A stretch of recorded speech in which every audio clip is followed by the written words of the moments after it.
अस्सलाम वालेकुम everyone, I am clinical nutritionist Muntaha. आज इस वीडियो में हम बात करेंगे क्रेविंग्स को किस तरह से कंट्रोल किया जाए, किस तरह से ये ट्रिगर होती है और कैसे इसको मैनेज कर सकते हैं हम।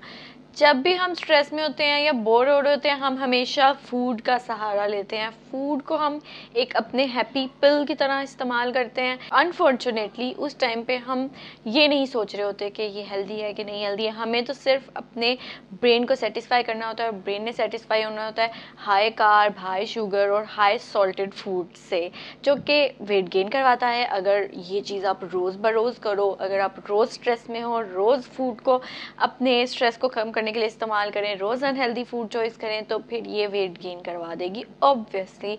कभी कभार दैट इज़ फाइन, कभी कभार आप कर सकते हो unhealthy munching, but on daily basis it's not recommended. और वैसे भी ये फिर आपकी हेल्थ को अफेक्ट करेगा डेफिनेटली। क्रेविंग्स को कैसे मैनेज किया जा सकता है? तो सबसे पहले आपने करना ही है, अपने आप को रिस्ट्रिक्ट नहीं करना किसी चीज़ के। अगर आपको आज क्रेविंग हो रही है तो उसका थोड़ा सा पोर्शन लेके आप उसे फुलफिल कर लो। अगर आपका आइसक्रीम खाने का दिल कर रहा है, you can have 1 scoop of ice cream. Fries खाने का दिल कर रहा है तो हाफ कप फ्राइज़ खा लें, लेकिन मेक श्योर करें कि नेक्स्ट वीक तक उस क्रेविंग को दोबारा मत ट्रिगर किया जाए, ठीक है। अगर ट्रिगर हो भी रही है तो उसका रेसिप्रोकल चूज किया जाए। वीकली आप अपनी क्रेविंग्स को सेटिस्फाई कर सकते हैं, that's fine, that's human nature. किसी कैफ़े में जाते हैं तो हमें शुरू में फ्री स्टार्टर दिया जाता है, तो वो बेसिकली हमारे साथ थोड़ी सी मैनिपुलेशन की जा रही होती है।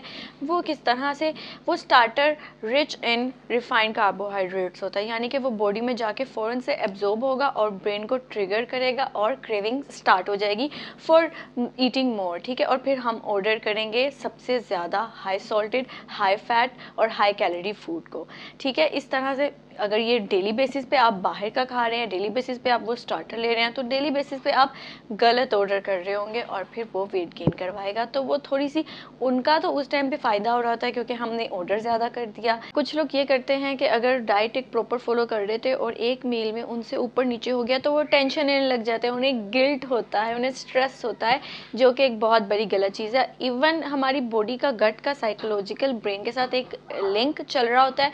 तो अगर हम स्ट्रेस लेंगे, टेंशन लेंगे, तो वो बेसिकली वेट गेन करवा रहा होता है। तो टेंशन फ्री होकर खाएं, गिल्ट फ्री होकर खाएं। एक तरीका आपका क्रेविंग को कंट्रोल करने का ये हो सकता है कि जब भी आपको कोई क्रेविंग हो तो 15 मिनट्स के लिए वेट करें। ये कहें अपने आप को कि मैं ये खाऊंगा, ज़रूर खाऊंगा, लेकिन 15 मिनट के बाद। मोस्ट प्रोबेबली 15 मिनट्स के बाद आपका माइंड चेंज हो जाएगा। आप अपने माइंड को सेटिस्फाई कर लोगे कि नहीं, मुझे इस चीज़ की ज़रूरत नहीं है, मैं ये ना भी खाऊं तो I am fine. But still अगर आप उसी चीज़ पे हो कि मैंने ये खानी है, बेशक 15 मिनट बाद भी आपका वही स्टेट ऑफ माइंड है, तो हैव इट। रिसर्च ने प्रूव किया है कि अगर आपने खाना खा लिया है, आपका स्टमक फुल है, उसके बाद आप किसी हाई फैटी फूड की पिक्चर देखें तो आपको क्रेविंग्स कम होती है as compare to in fasted state. जब आपने कुछ नहीं खाया होता तब आप हाई फैटी फूड की पिक्चर देखें तो आपकी क्रेविंग्स बढ़ती। तो कोशिश करें कि आप ज़्यादा देर भूखा ना रहें, अपने मेन मील्स और स्नैक्स प्रॉपरली लें ताकि आपको क्रेविंग्स कम से कम हो। अपनी डाइट में लो फैट मिल्क और एग शामिल करें, लीन मीट शामिल करें, प्रोटीन रिच मील्स लें, दालें ऐड करें, सैलड्स ऐड करें। जो प्रोटीन है वो आपको फीलिंग ऑफ फुलनेस देती है काफ़ी देर तक, क्योंकि वो डाइजेस्ट होने में थोड़ा सा टाइम लेती है। तो ये सारी चीज़ें आप अपनी डाइट में शामिल करें तो ये डाइजेशन में थोड़ा सा टाइम लेंगी और आपको ज़्यादा देर तक फीलिंग ऑफ फुलनेस होगी। इसके अलावा हाई फैट, हाई सॉल्ट और हाई शुगर फूड्स को अवॉइड करें क्योंकि ये भी क्रेविंग्स को बढ़ाती हैं। Stay hydrated, hydration is very important अपनी क्रेविंग्स को कंट्रोल करने के लिए। इसके साथ साथ 7 to 8 आवर्स की कंटिन्यूस स्लीप ज़रूर लें and do not ban yourself from anything, do not restrict yourself. Time to time अपनी क्रेविंग्स को सेटिस्फाई करें, दैट इज़ फाइन। और एक लॉन्ग टर्म हेल्दी रिलेशन रखें अपने मील्स के साथ, फूड के साथ, ताकि आप एक हेल्दी और अच्छी ज़िंदगी गुजार सकें। आई होप आपको ये वीडियो बहुत अच्छी लगी होगी। अपने फ्रेंड्स एंड फैमिली के साथ इसको ज़रूर शेयर करें और मेरे चैनल को सब्सक्राइब करें। Thank you so much.